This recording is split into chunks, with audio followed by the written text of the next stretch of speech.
যে মানুষটির জন্ম না হলে আমরা আজকে বাংলাদেশের নাগরিক হতাম না, যে মৌলানা ভাসানীর জন্ম না হলে পাকিস্তান হতো না, পাকিস্তান না হলে বাংলাদেশ হতো না, বাংলাদেশ না হলে আজকের আমাদের এই অবস্থা হতো না। তার অনাদর দেখে খুবই কষ্ট লাগে, খুব খারাপ লাগে।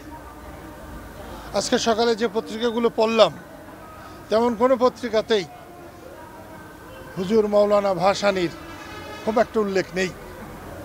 দু একটাতে আছে খুব ছোট করে, একটা দুটাতে দেখলাম সেই ভিতরে।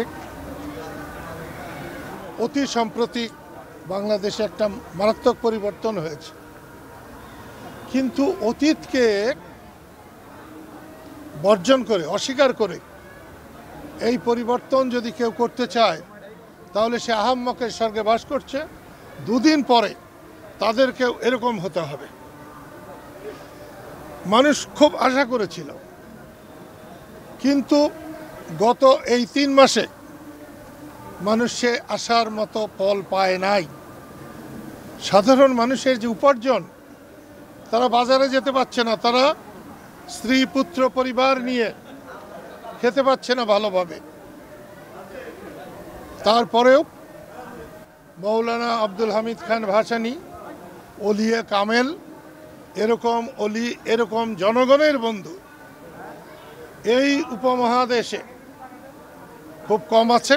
যারা সরকার চালাচ্ছেন আমি তাদেরকে অনুরোধ করব, তারা যেন দেশের মানুষের কথা বিবেচনা করেন। ক্ষমতা কারো জন্যে চিরস্থায়ী নয়, যারা ছিলেন তাদের জন্য যেমন নয়, আজকে যারা এসেছেন তাদের জন্য চিরস্থায়ী নয়। সেই জন্যে দেশের মানুষের কথা চিন্তা করুন, মানুষকে সম্মান করুন, অতীতকে সম্মান করুন। যাদের এই দেশের জন্য অবদান আছে তাদেরকে যথাযোগ্য সম্মান দিয়ে রাষ্ট্র চালাবার চেষ্টা করুন। এবং এই সময় আমি বলবো, আমি রাজনীতির সময় রাজনীতি করেছি, আমি এবাদতের সময় এবাদত করেছি, আমি যখন নামাজ পড়ি তখন নামাজই পড়ি। তারপরেও বলছি, এই অলি কামেলের মাজারে দাঁড়িয়ে বলছি, এই দেশের মানুষ চায় গণতন্ত্র, চায় ভোটাধিকার। শেখ হাসিনার এই রকম ন্যাক্কারজনক পতনের প্রধান কারণ তিনি মানুষের ভোটাধিকারকে সম্মান করেন নাই। পরপর বেশ কয়েকবার মানুষকে সঠিকভাবে ভোট দিতে দেন নাই, যার ফল এটা হয়েছে।